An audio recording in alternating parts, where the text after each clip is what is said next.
Next, we will make the front piece. It is also divided into the hem, the body, and the bust section. Start with an alternate cable cast-on stitches method. Crochet the single ribbed hem back and forth. The cast-on and single rib stitch techniques have been demonstrated before. Please refer to the chart and the previous videos. Finish knitting the hem section. Then we will start knitting the body section. The colors of the squares in the chart. It just represents the corresponding yarn color. We'll use two knitting methods here, Intarsia and Fair Isle. Let's learn the pattern knitting method first. Then, according to the actual situation, refer to the diagram for knitting. Intarsia is a vertical line carrying method. For example, the large color blocks on the cat's body. Use the Intarsia knitting method.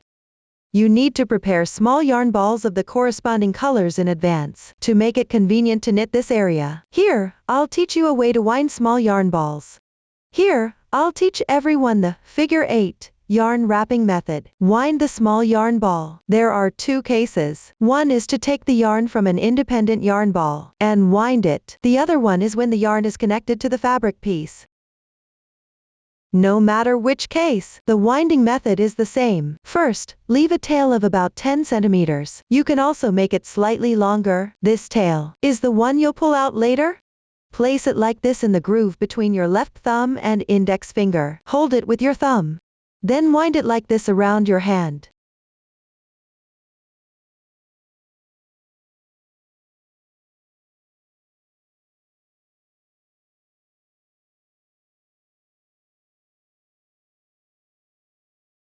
If the yarn is connected to the fabric piece while winding a small yarn ball, just wind it like this.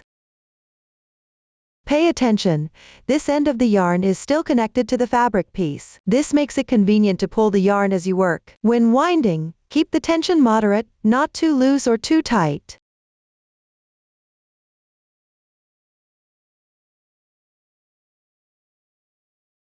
The more stitches in one color block, the larger the yarn ball needs to be. If the color block has fewer stitches, you can wind a smaller yarn ball. If later on you find the yarn isn't enough, just join a new yarn and continue knitting. After roughly winding to the needed size, leave a short yarn tail and cut it off.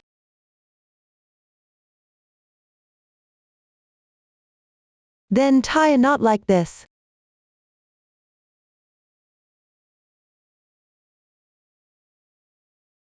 You can first wrap the middle a few times to secure it.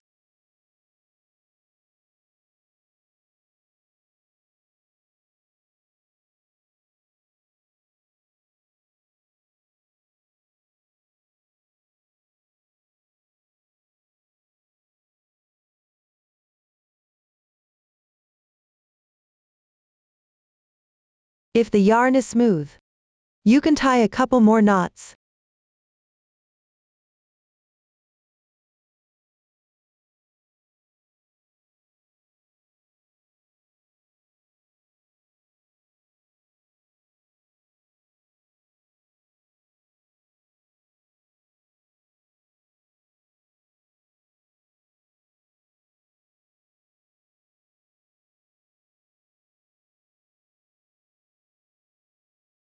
If the yarn tail is longer than necessary, you can trim it slightly shorter. This is the method for winding a small yarn ball. When using it, just gently pull out the yarn like this.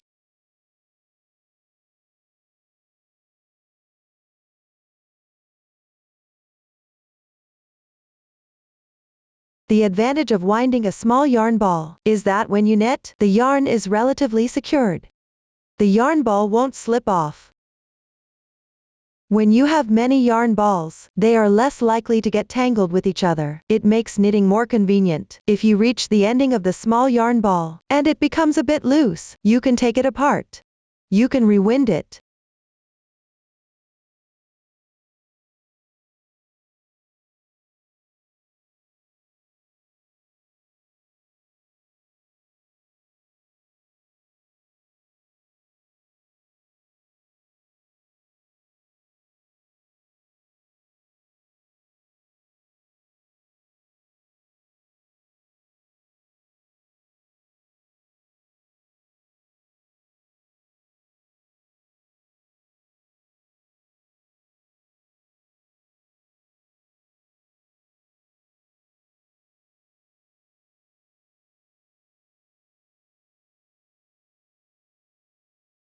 Or, if you made a mistake midway through your work and had to unravel a lot of yarn, you can take that section of yarn and wind it into a small yarn ball too. Here, this is the end connected to the fabric piece.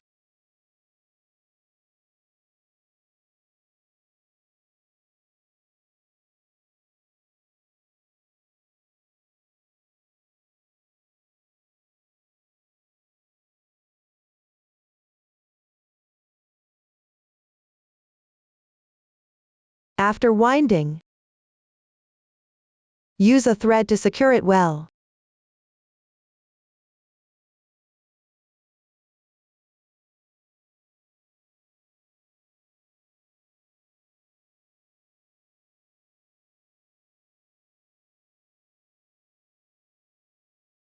That's all you need to do.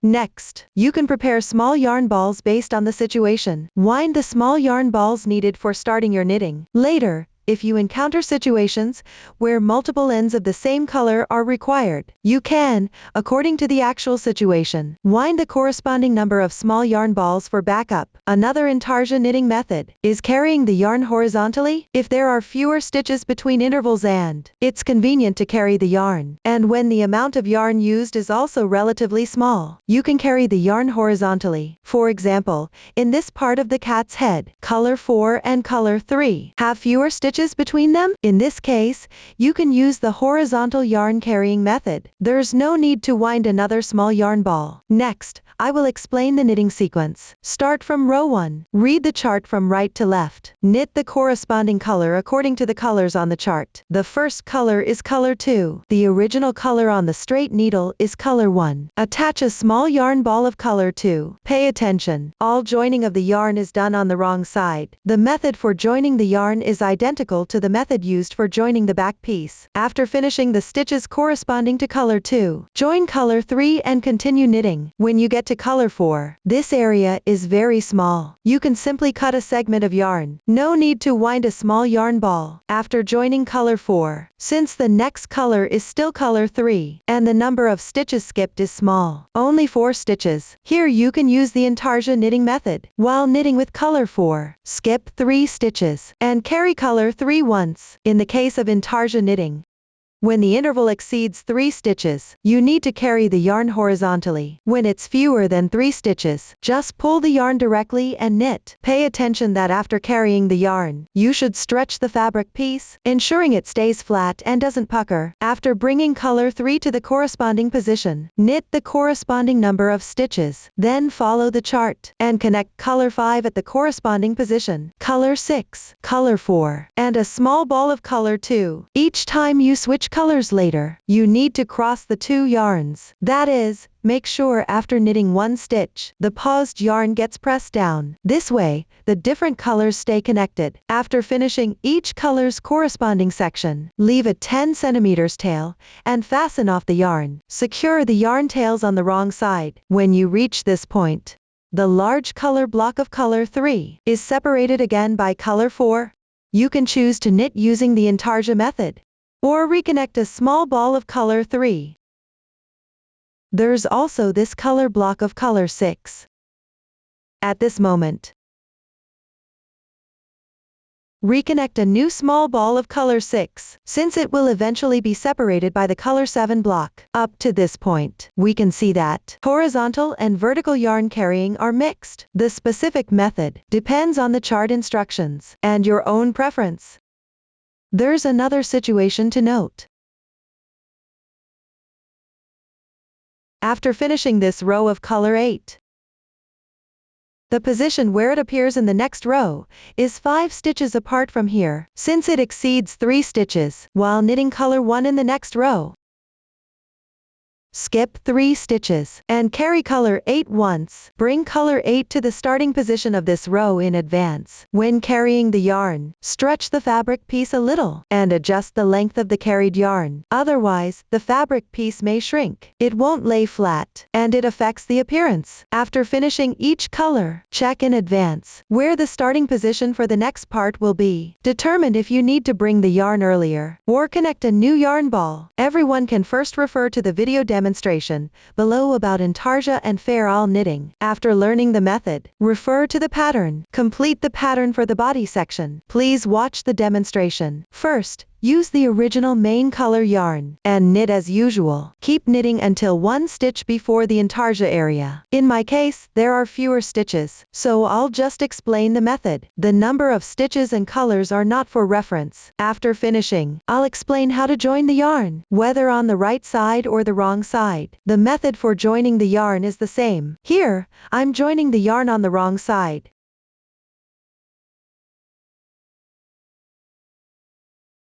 Take the new yarn and tie a knot with the original yarn.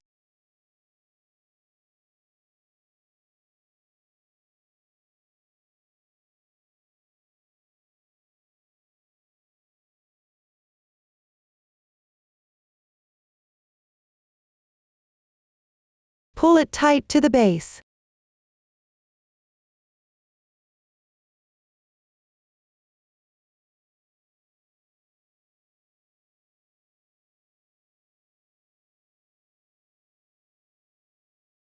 That's how you join the yarn.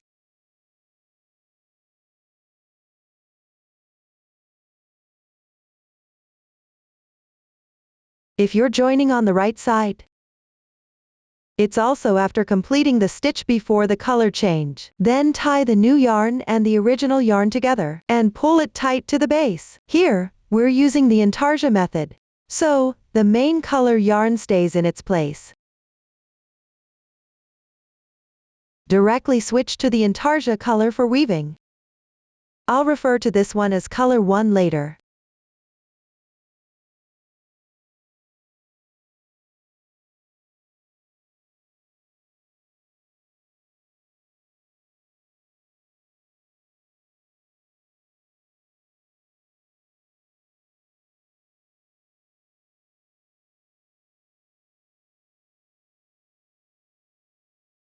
After finishing weaving, you need to reconnect the main color yarn here.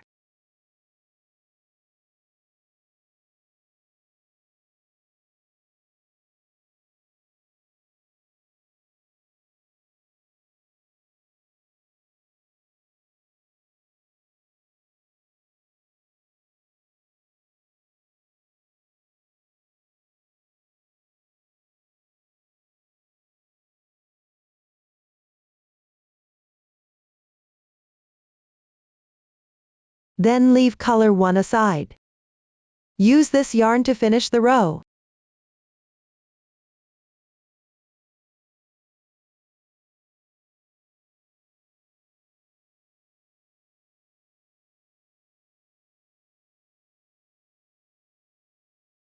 And continue to finish the stitches at the beginning of the next row.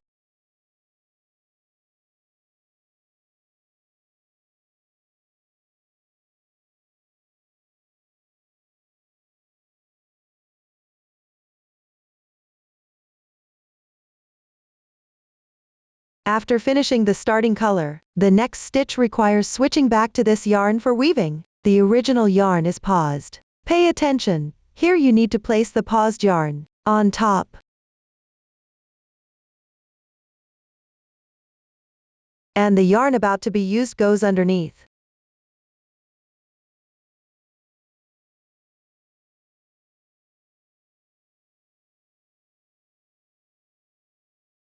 In other words, cross the 2 strands once.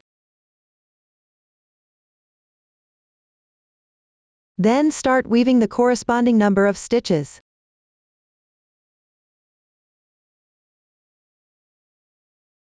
After we finish one stitch, take a look at the wrong side. The paused yarn will be pressed underneath.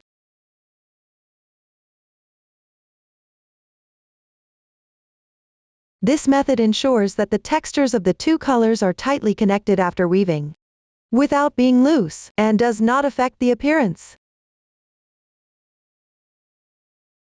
The yarn pulled here should not be pulled too tight. Maintain proper tension. Continue weaving downward.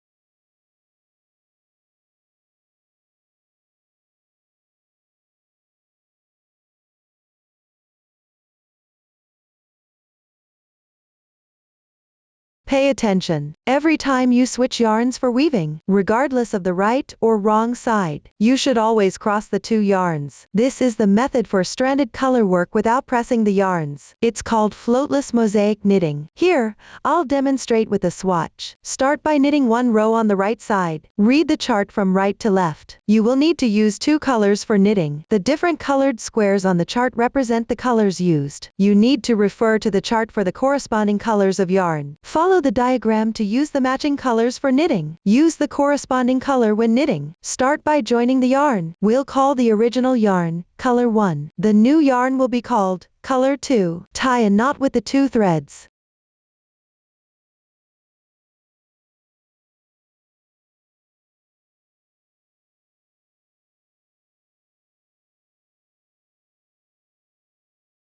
Then pull the knot to the base.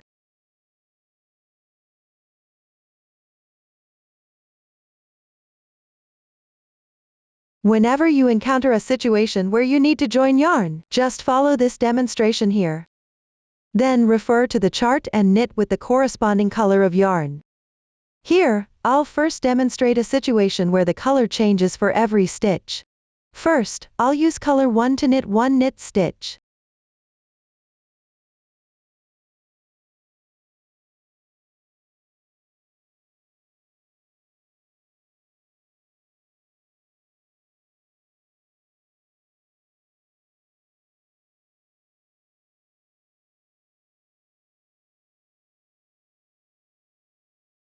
Then, I'll hold two strands of yarn with one hand.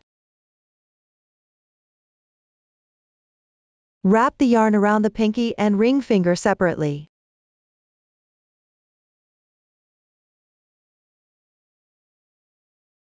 This way, each finger holds one strand of yarn. Continue by using color 2 to knit one stitch. Pick up the strand from below color 1.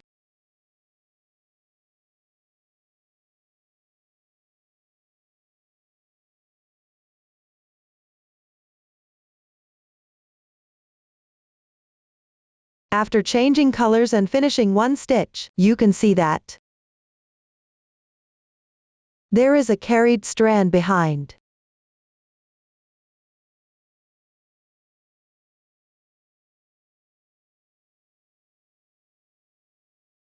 Gently stretch the fabric. Make sure the carried strand is level with the fabric piece. Don't pull the carried strand too tight to avoid puckering of the fabric.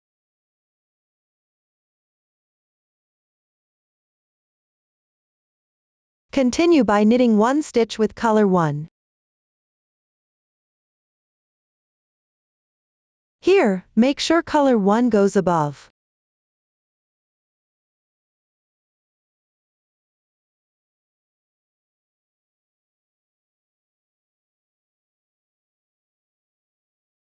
Pay attention to stretching the fabric.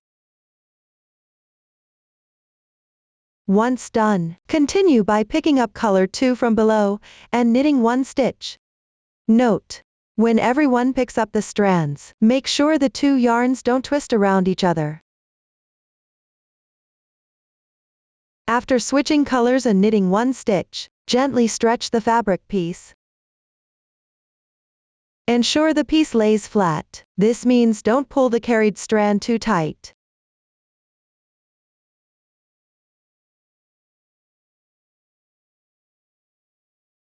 Continue knitting. Color 1 works from above.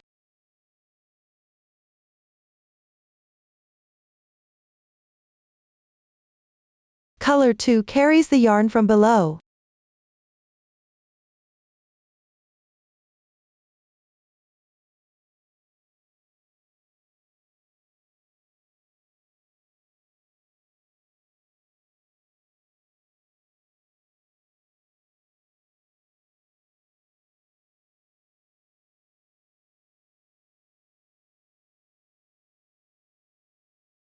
If it's inconvenient to use just the index finger, you can use the middle finger to pick up strands while knitting with color 2.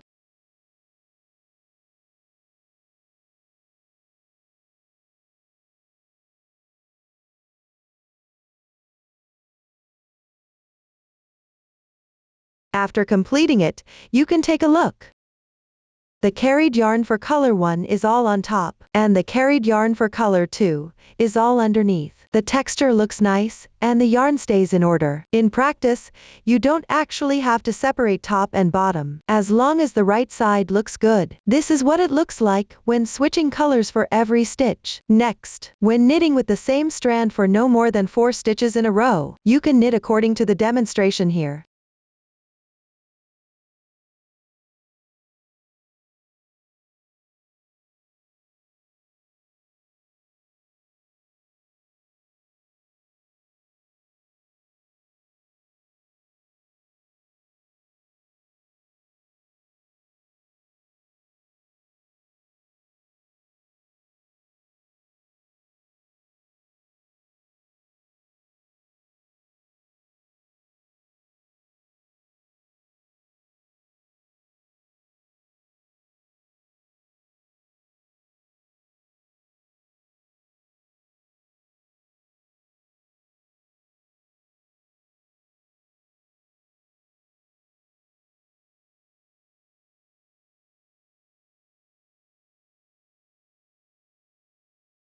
For the exact number of stitches for each color, make sure to refer to the pattern. Don't knit the wrong stitches. If it exceeds 4 stitches, you'll need to carry the other yarn while knitting.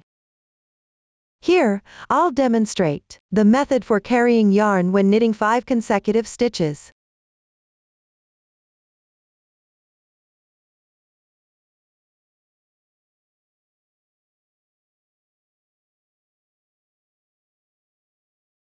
Start by switching colors and knitting 3 stitches.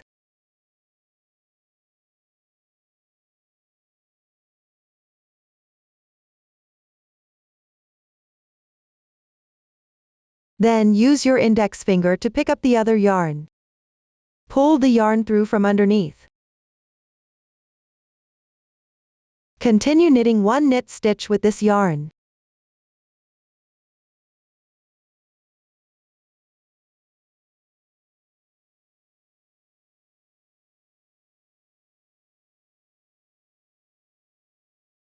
The other yarn has now been carried once.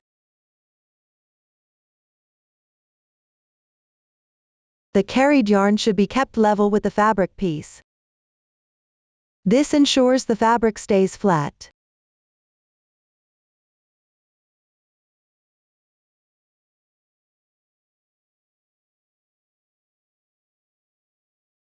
Continue knitting another stitch.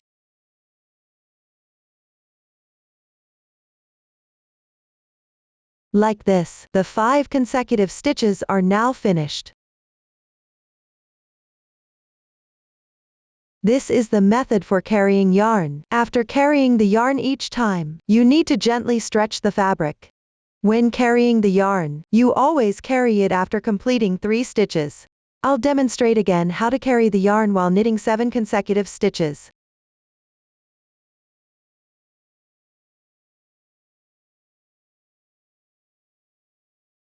Pay attention that every time you pick up the yarn, you must ensure the 2 strands don't get twisted. Here, pick up the yarn from underneath and knit 3 stitches.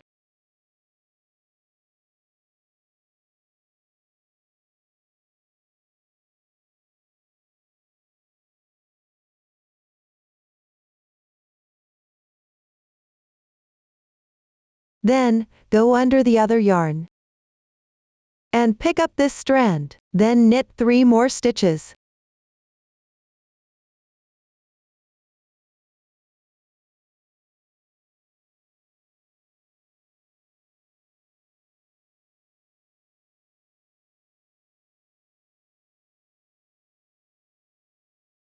Remember to stretch the fabric promptly after carrying the yarn each time. Because of carrying the yarn, the 2 strands might twist together. When you continue knitting later, make sure to keep them separate. Continue and carry the yarn for 1 more stitch.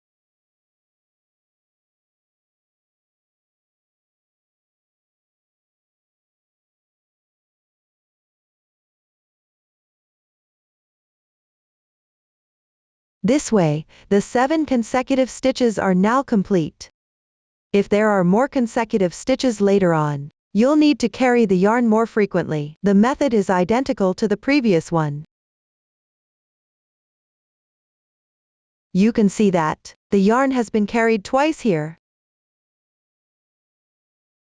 Next, refer to the demonstration here, and keep knitting until the second to last stitch of this row.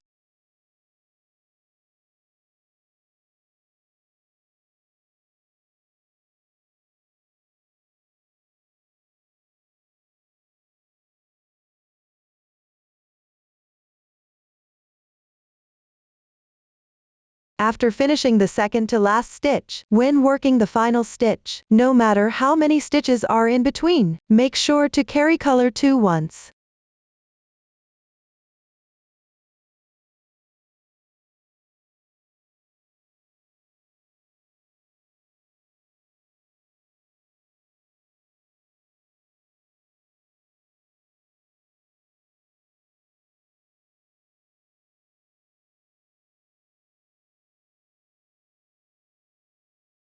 That's it for the explanation of the right side row. Now continue with the wrong side row.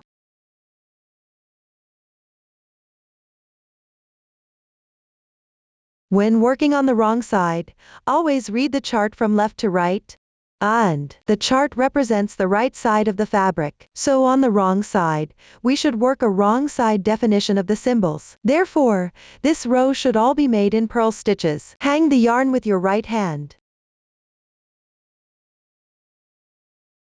and place the needle underneath both strands of yarn. Work 1 purl stitch using the corresponding yarn.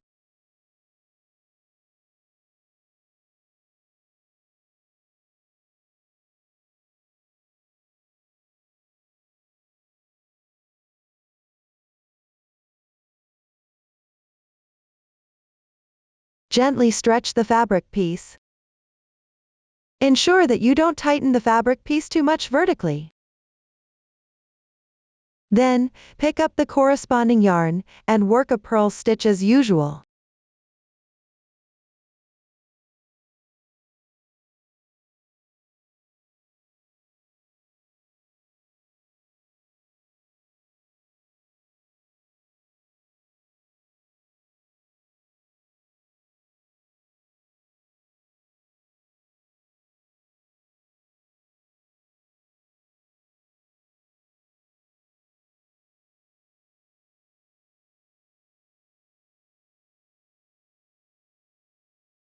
When picking up strands to knit, make sure the 2 strands of yarn do not twist around each other.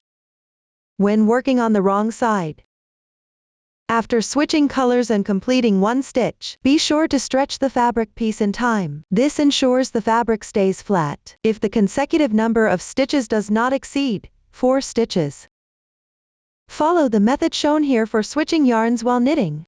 If it exceeds 4 stitches, you also need to carry the yarn. The method is identical to when you're carrying yarn while knitting on the right side. Here, I'll demonstrate the technique for carrying yarn over 7 consecutive stitches. First, knit 3 stitches.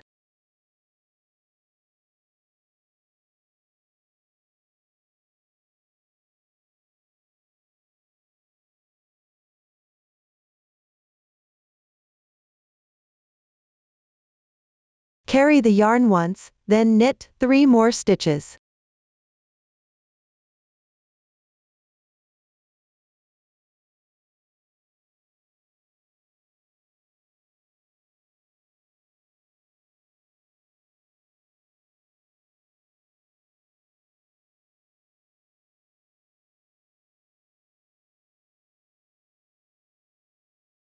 Carry the yarn again and knit 1 stitch.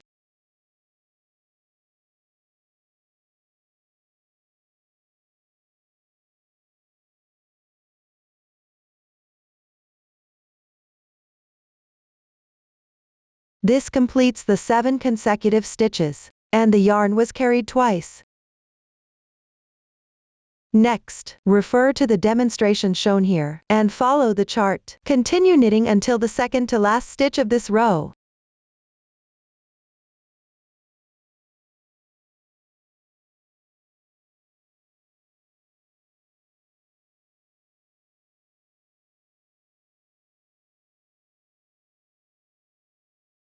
Pay attention to keeping the layering of the two yarns consistent with what's underneath. One thread stays on top, and the other stays below. This makes the texture more attractive.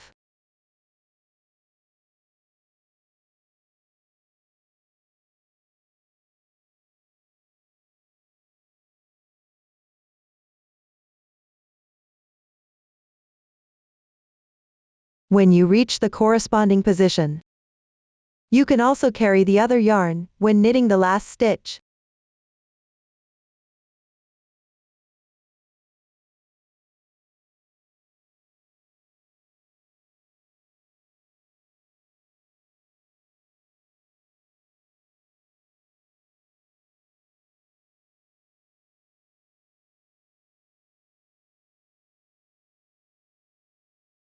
That's it for the explanation of one row on the wrong side.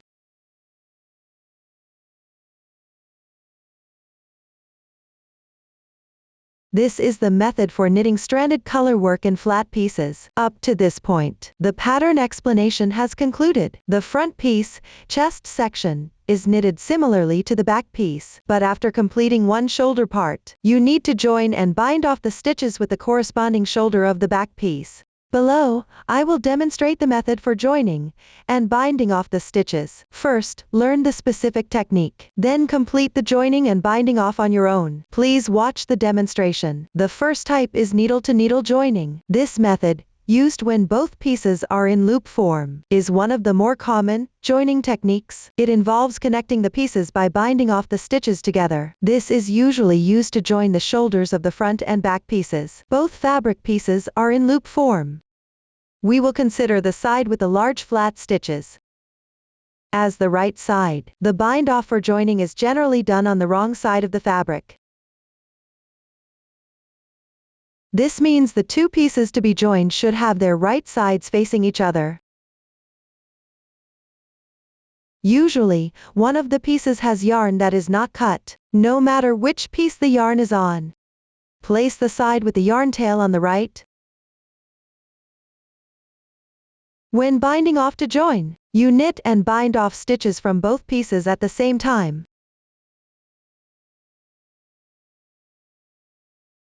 That is, pass through loops from both fabric pieces simultaneously. Knit the stitches while binding them off to join the pieces.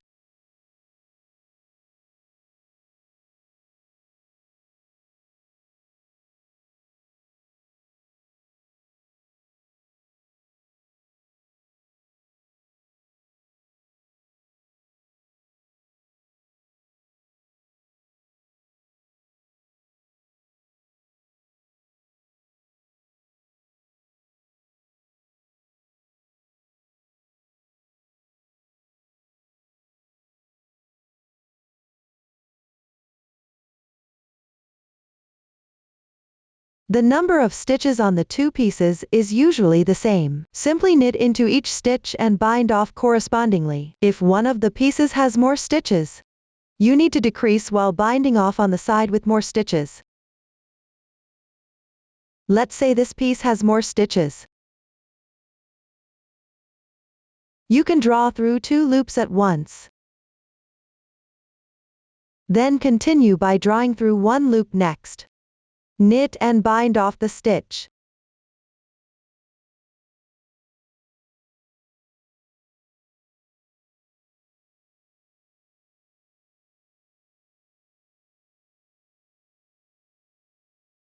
If the other piece has more stitches, draw through 2 loops from that piece at once, and knit while binding off.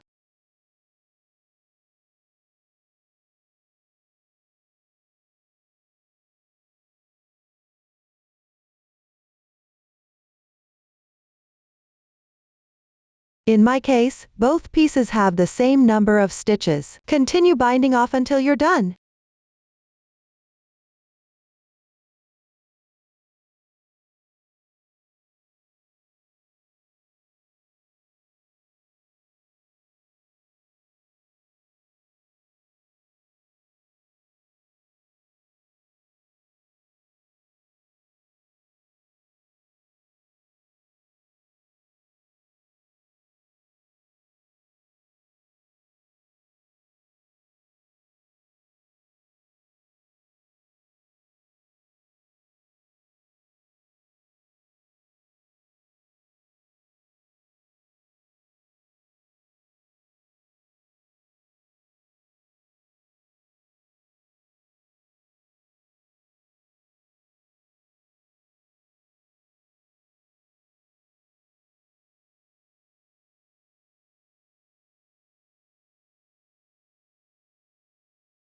Tie off the yarn tail and hide it. This is what the effect looks like after merging and binding off. After completing the front and back pieces, use a row-to-row sewing technique to sew together the sides of the body. Pay attention, the hems and body are different colors. When sewing, make sure to use the corresponding color yarn for stitching. Next, everyone will learn the sewing method. Please watch the demonstration. Next, we'll learn how to connect row to row. We usually use the invisible seam method for sewing. When sewing, pick up the horizontal strands along the edges of the 2 stitches. Let's first get familiar with the fabric piece. First, find the first stitch on the edge. The first edge stitch typically has 4 possible cases. The first case is a slip stitch. This means slipping the stitch along the texture without working it. It forms a large braid. The second case is also a slip stitch. However, when doing the slip stitch, it goes against the texture below, forming a knot like this.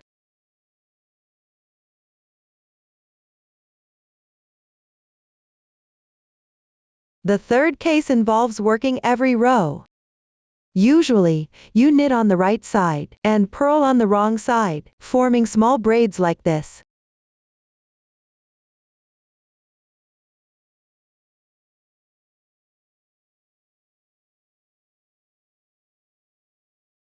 The fourth case also involves working every row. Usually, both the right side and the wrong side are worked with knit stitches. This forms a ridged stitch pattern.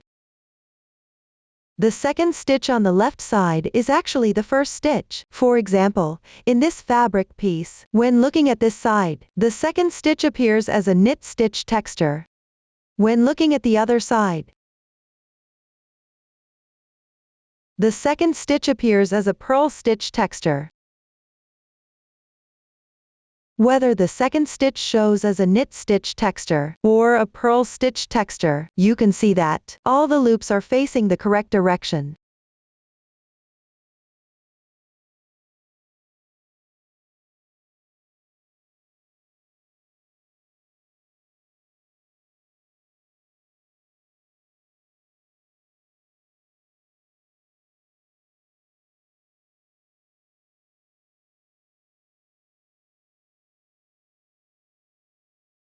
For these reversed loops, the horizontal bar below is the horizontal strand between 2 stitches.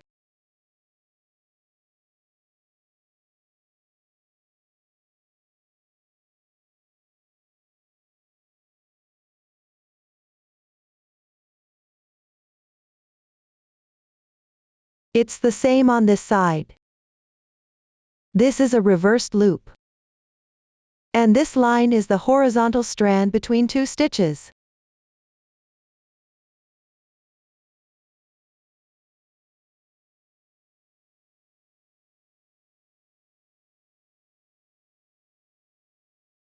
The ridged stitch pattern along the edge works the same way. This one here is the second stitch.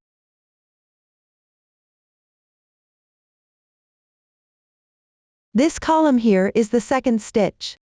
It has a forward-facing loop.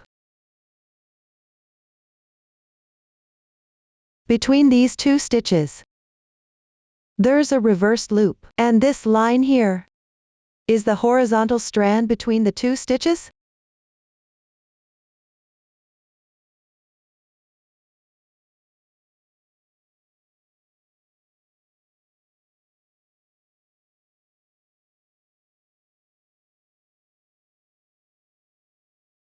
At the edge, it's slip stitches. Similarly, between these 2 stitches, there are also horizontal strands.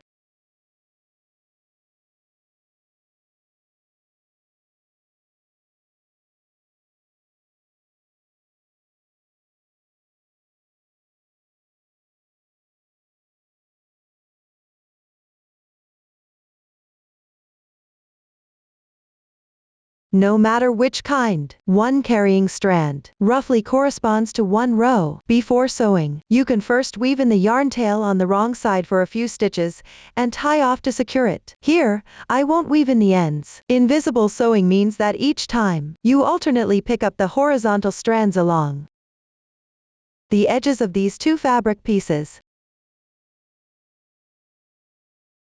and sew them together. Each time, pick up 1-2 strands. Note, if the row counts of the two pieces are identical, you can sew them together correspondingly. That means each time you pick up the same amount of carrying yarn.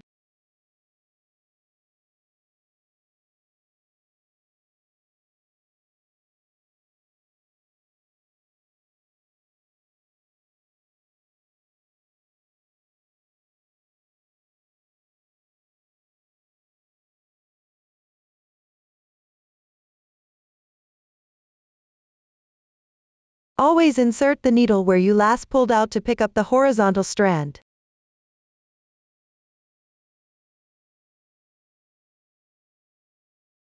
Here, I'm picking up one strand each time. After sewing a few stitches,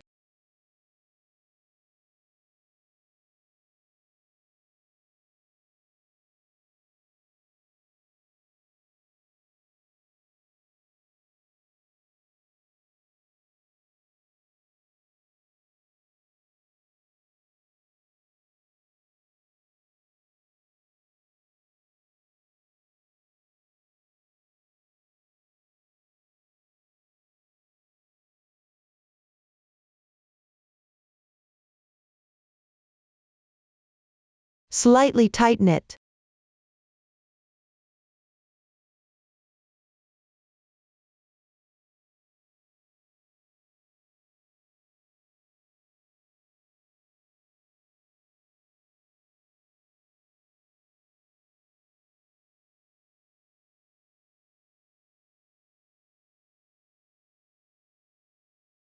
If the row counts of the two pieces are different, but you want to sew them together evenly, you can pick up more strands on the side with more rows. For example, appropriately pick up more at suitable positions. For instance, overall, each time you pick up one strand of yarn on the side with more rows, you can pick up 2 strands of yarn at appropriate positions.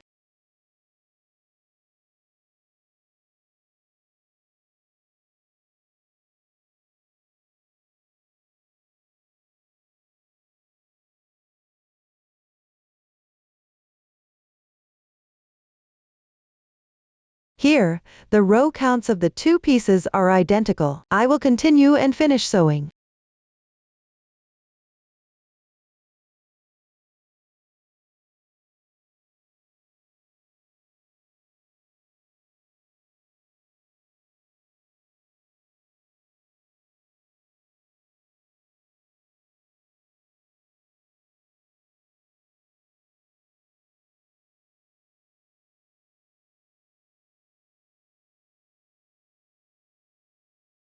This is the method for seamless sewing of rows. Up to this point, the explanation of the front piece is complete. Next, we'll make the collar.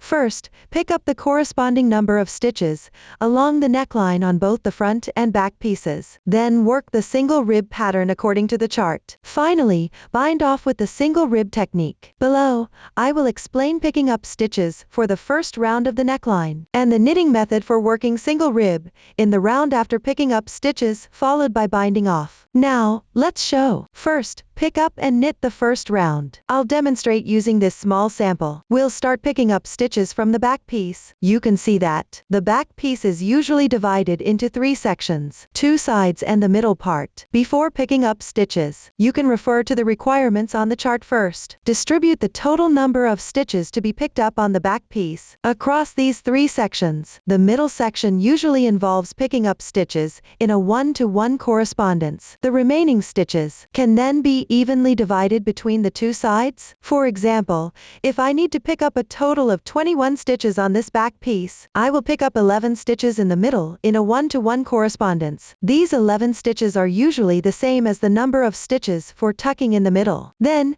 pick up 5 stitches evenly on each side with the remaining stitches. For this round of picking up stitches, work all of them as knit stitches. For edges like these, pick up a few strands along the edge. Be mindful to keep it roughly even. Here, I'm using different, colored yarn for demonstration, to make it easier to watch.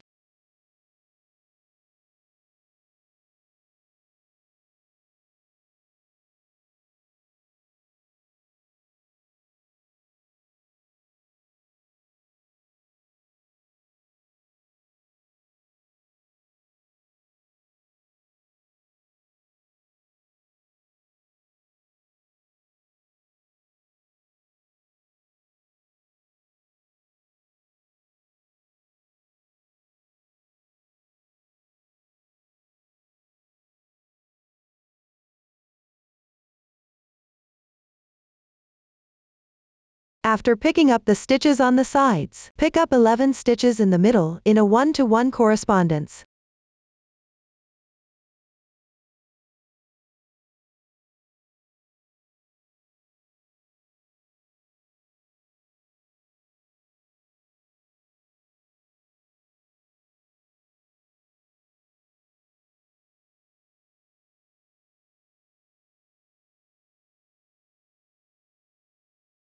After completing that, for this side edge, continue to pick up 5 stitches evenly.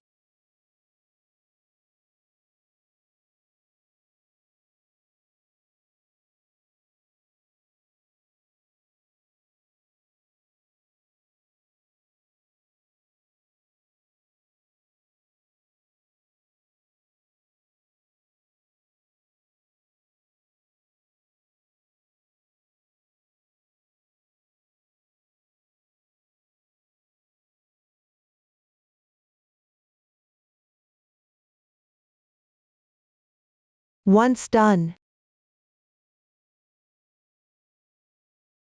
you'll reach the position of the front piece. Distribute the total number of picked up stitches on the front piece equally across these 3 sections. For example, if I need to pick up a total of 39 stitches on this front piece, I decreased 7 stitches in the middle here. So, pick up 16 stitches on each side. Just roughly distribute them evenly.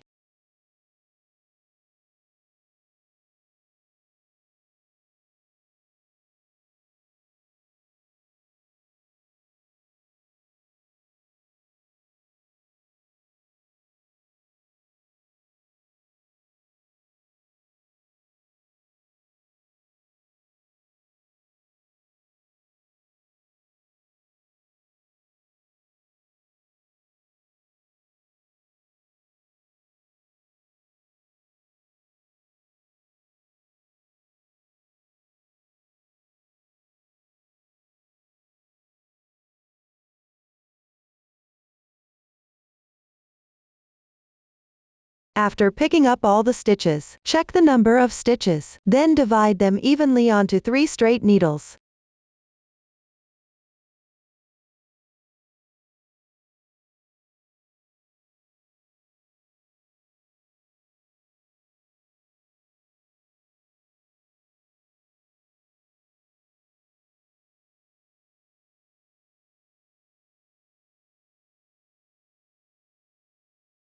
That concludes the first round of picking up stitches. Next, start the second round. From this round, you'll begin knitting single ribbing pattern. That means alternating between 1 knit stitch and 1 purl stitch. Decide whether to start with a knit stitch or a purl stitch for the first stitch. Just follow the chart. Make the first stitch slightly tighter.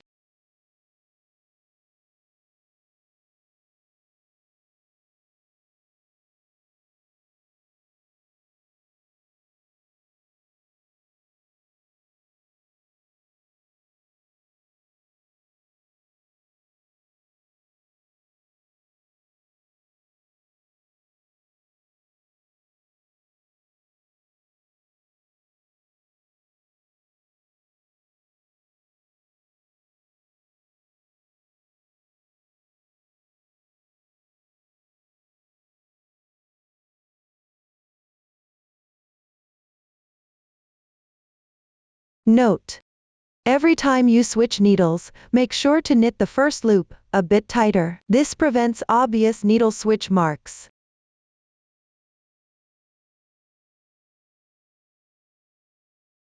Continue alternating between knit and purl stitches. Finish this round. That means completing all the loops on the third needle.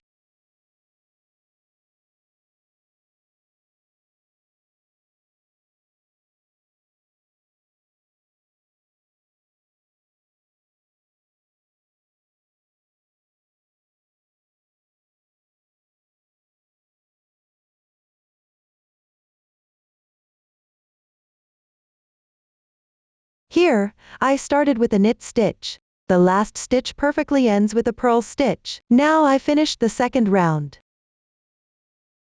Starting from the third round. Following round, you can knit in single rib based on the texture underneath.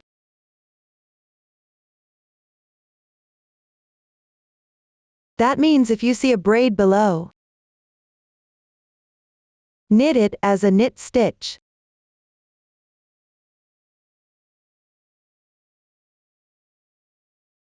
If you see a horizontal line, purl it as a purl stitch.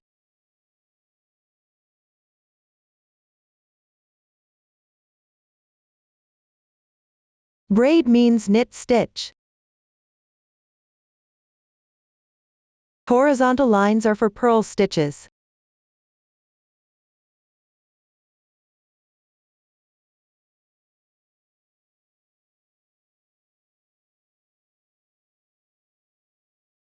Continue with this method until all remaining rounds are finished. I've skipped some rounds here for simplicity. After completing everything, one by one ribbing bind off. Start by knitting 2 stitches in the opposite technique to the texture below. Here, the first stitch below is a braid. The second stitch below is a horizontal line. So, start with a purl stitch, then knit a stitch.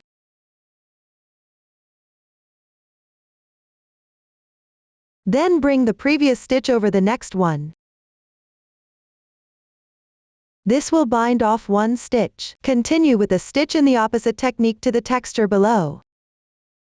Here it's a braid, so you should knit a purl stitch. Before knitting, pinch the bottom of the right needle loop with your left hand. Take the needle out. Place it under the yarn, then reinsert it back into the loop. Then knit a purl stitch. Bring the previous stitch frame over the next one again.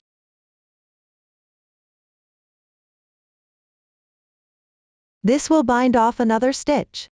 Continue with a stitch in the opposite technique to the texture below. Here it's a horizontal line, so you should knit a knit stitch. Before knitting, take the needle out, place it above the yarn, then reinsert it back into the loop. Knit a knit stitch. Then bring the previous stitch over the next one. This way, another stitch is bonded off. Every time, you need to knit in the opposite technique to the texture below. And before you knit, always change the position of the yarn by moving the right needle. When doing a purl stitch, the yarn stays above.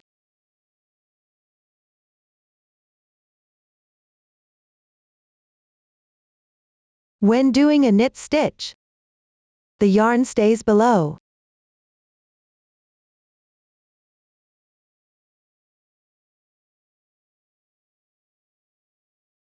Let's continue to decrease until they're all done.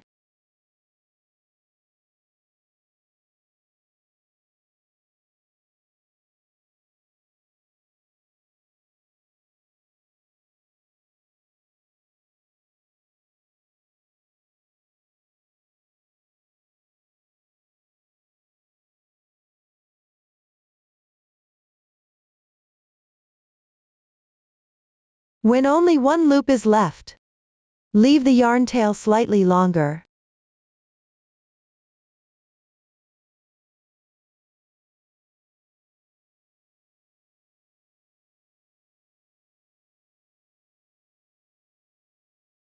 Secure the yarn loop. Secure the loop. Finally, you can use this yarn tail to sew the beginning and ending together. Ensure there are no noticeable notches.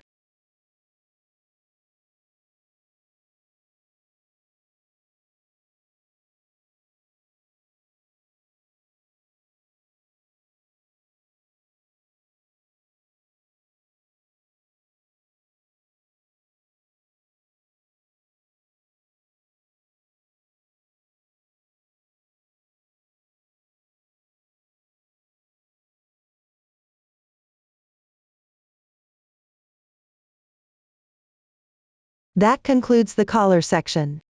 Up to this point, the collar has been fully explained. Next, we'll knit the sleeve cuff.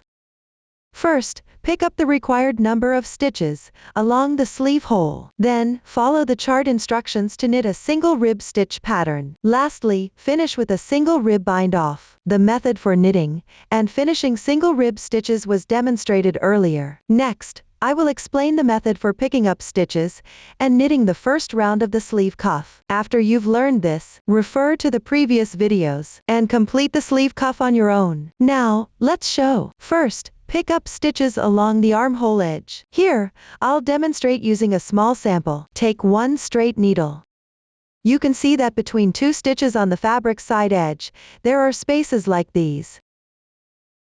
One row corresponds to one hole. Start picking up stitches from the side of the underarm seam position.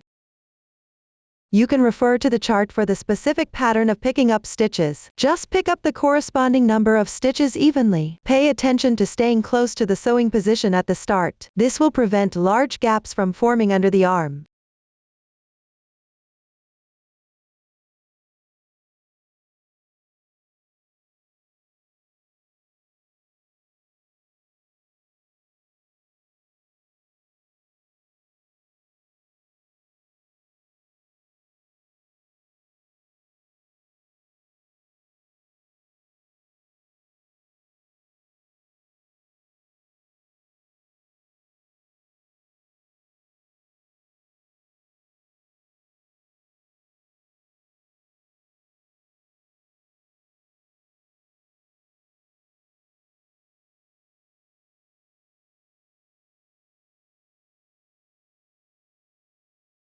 After picking up about 1/3 of the stitches, take the second straight needle to continue picking up stitches.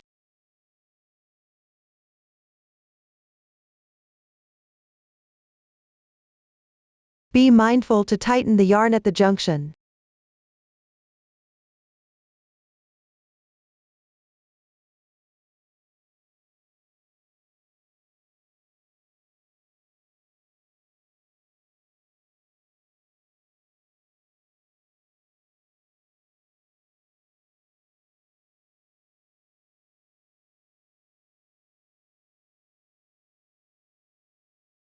Once completed, move below the third straight needle. Place a stitch marker to mark the position.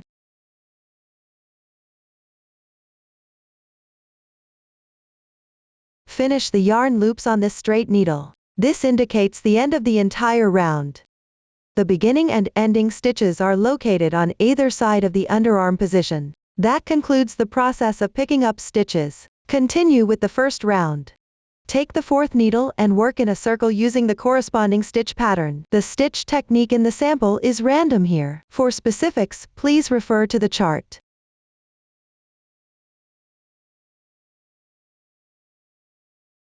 At the junction of the two straight needles, make sure to tighten the first stitch as much as possible. This prevents large gaps from forming in the fabric.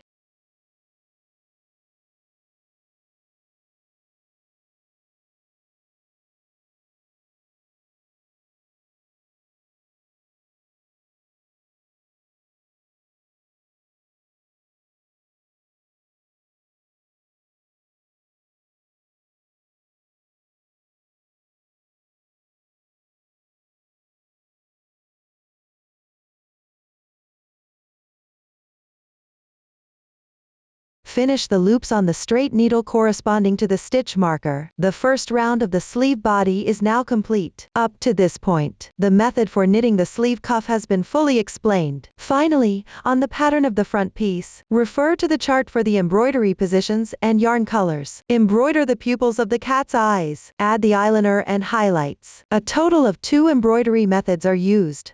The pupils are done using the V-stitch method. The eyeliner uses the outline stitch. The highlight stitching can be done freely. Everyone can first watch me demonstrate the methods. Then, based on the actual situation, refer to the chart and proceed with the embroidery. Below, I will use this sample to demonstrate the specific embroidery techniques. First, take out the corresponding color yarn. Thread the needle.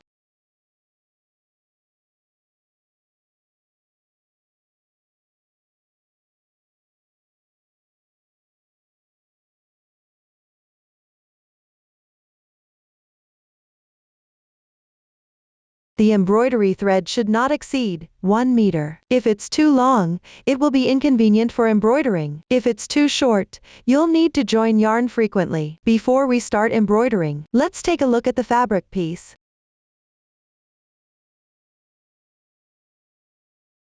A V-shaped braid like this counts as 1 stitch.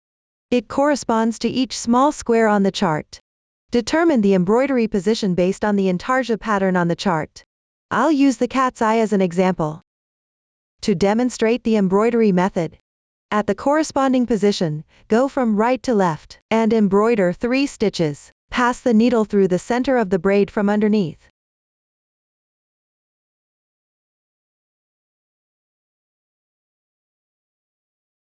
Leave a tail about 10 centimeters on the wrong side. Next, follow the texture of the braid. Like this. From right to left. Insert the needle. And pull the yarn through. Then, from below, insert the needle back into the same position you just exited.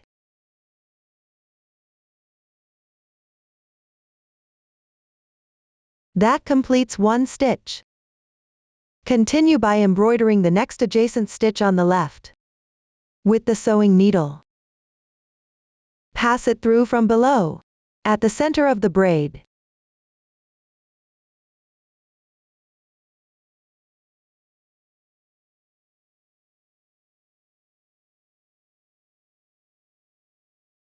Following the texture, from the bottom.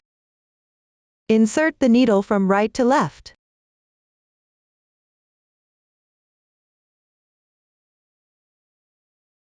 Then bring it back down to the bottom position. That completes the second stitch. Continue and finish the remaining stitch.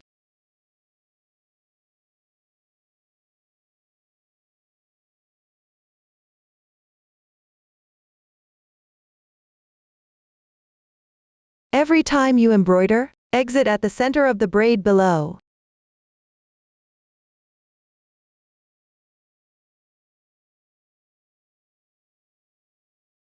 And follow the texture above. From right to left. Pull the yarn through. Then return to the starting position. The yarn tails on the wrong side can be pressed down while you embroider. Alternatively, you can hide them later with the darning needle following the texture. Pay attention. Make sure not to sew in the wrong row. The stitched yarn shouldn't be too loose, and it shouldn't be too tight either. It should just perfectly cover the stitches below. You can use the sewing needle to pick up the stitches like this.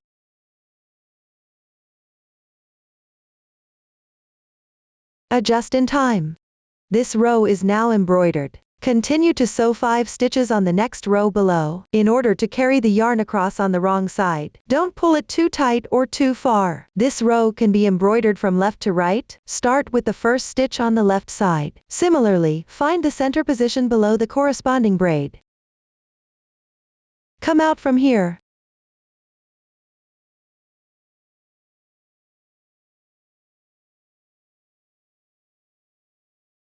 Mindful. Since it's embroidered from left to right, the next steps also follow the texture of the braid. Exit from left to right.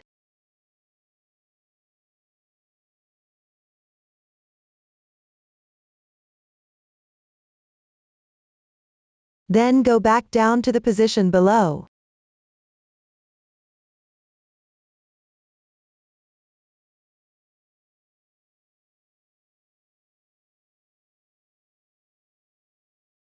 The first stitch on the left side is now completed, following the same method. Continue moving to the right one by one. Finish this row. For this entire row, all stitches come out from left to right.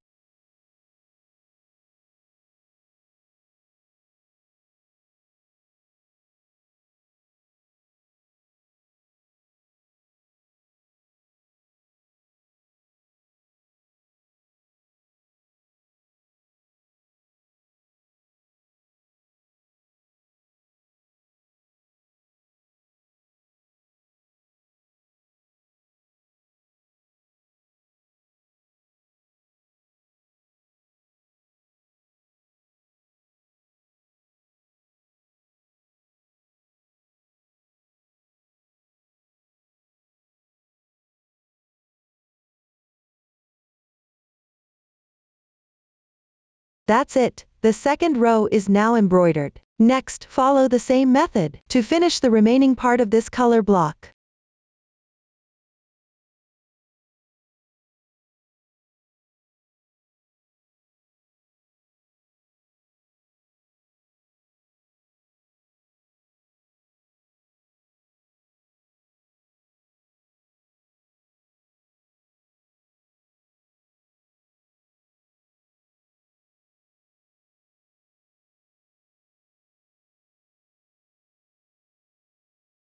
After completing the color block, if you feel that some areas are not well covered, you can add 2 more stitches. Insert them into the center position below the corresponding braid.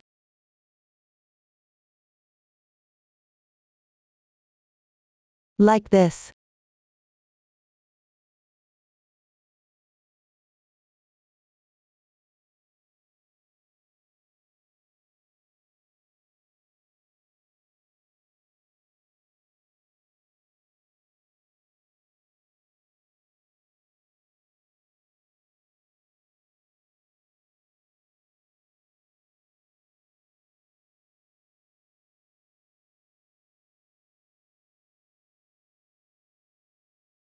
The final effect will look like this. The goal is to cover the color of the fabric piece below.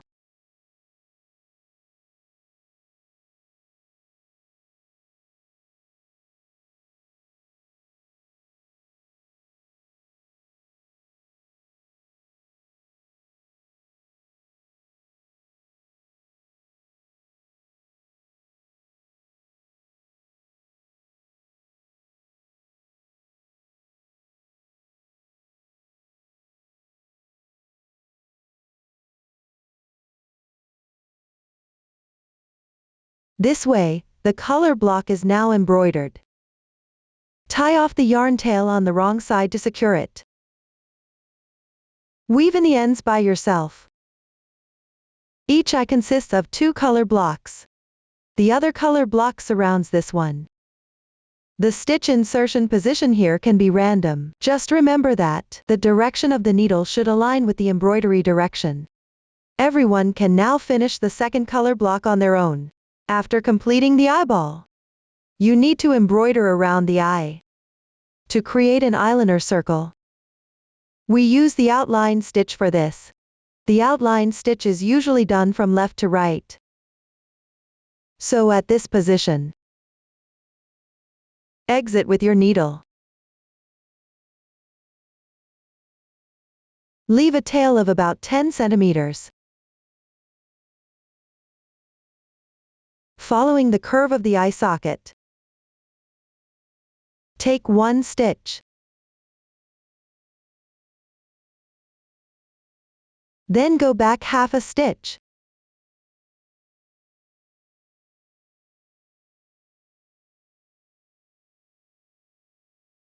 and sew one stitch.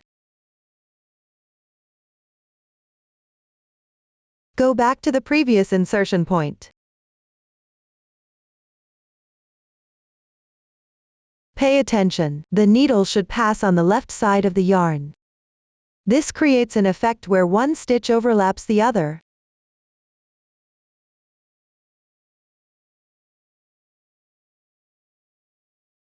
If you pass it on the right side, you won't get this effect.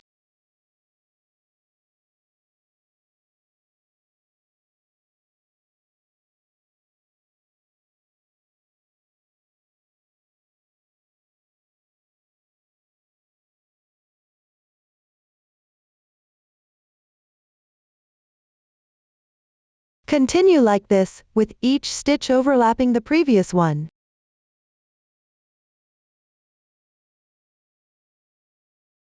Following the line of the eye socket. Keep sewing all the way down.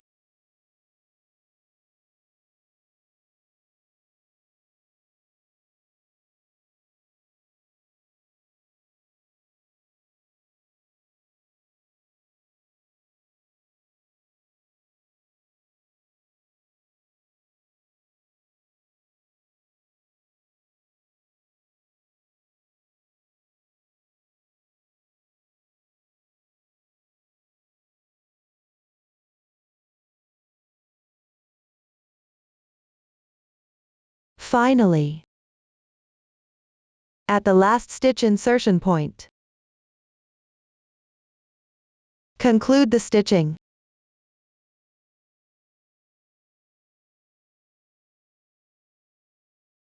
After completing the embroidery of one round, you also need to thicken the eyeliner in the middle part and near both sides of the eye. There needs to be a turn. Bring the yarn while hiding the tail to the corresponding position. Or start stitching from left to right.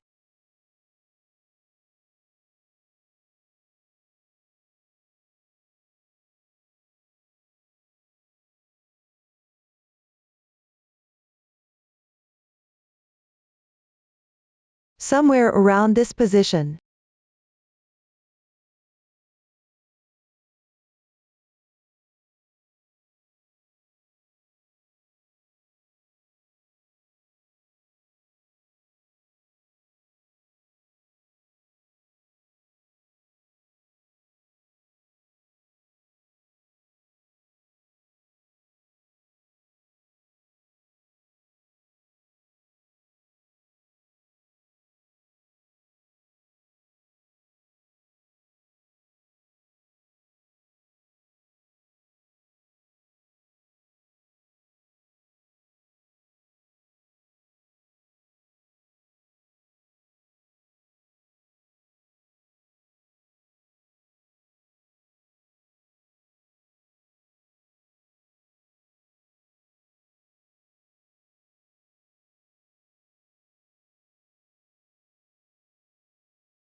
Embroider a turn.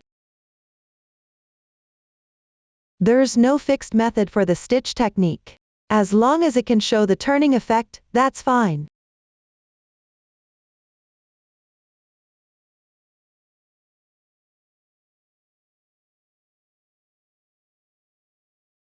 Then continue upwards.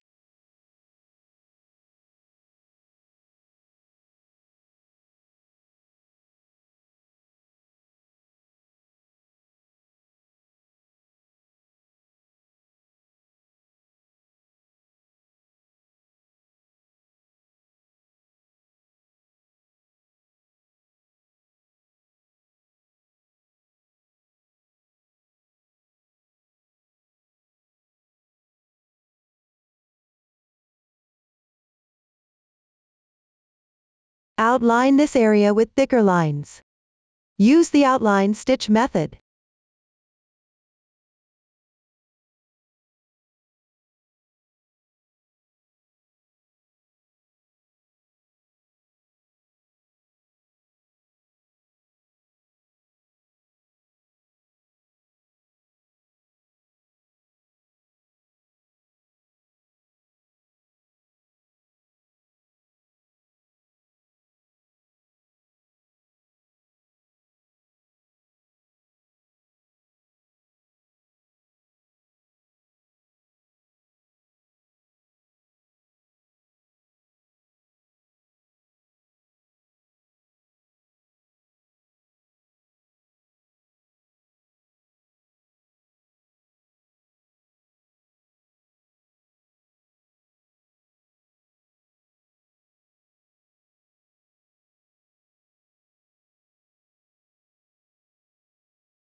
Don't forget to add the corner of the eye on this side as well.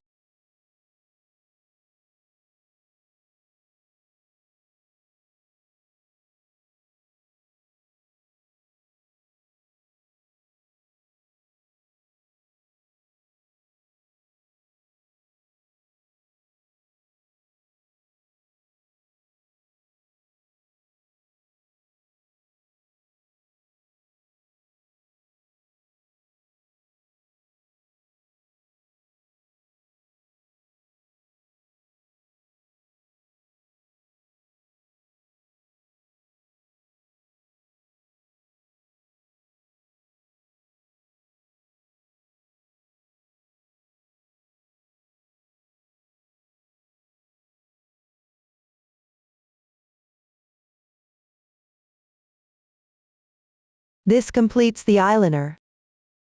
Finally, you need to embroider the highlight of the eyes. Take the corresponding color yarn.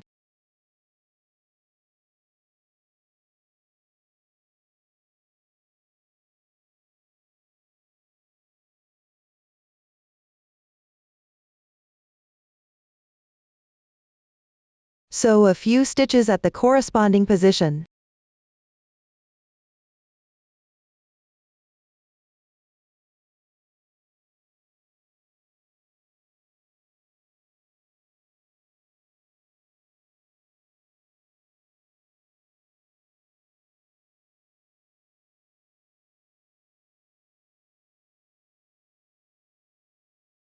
Stitch to achieve a highlighted effect.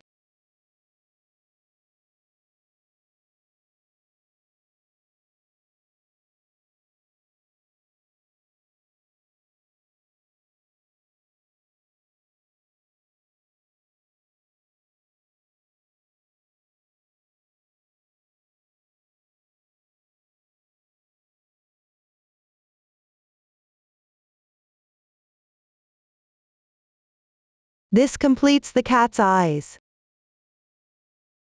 Everyone follows the same method. Complete the other eye separately. Up to this point, the explanation of the vest knitting method is now completed. If you have any questions during the process, don't hesitate to reach us via our website. Susan's Family, supporting your handwork experience, sharing the joy of life. Thank you all for watching. We'll see you in the next episode.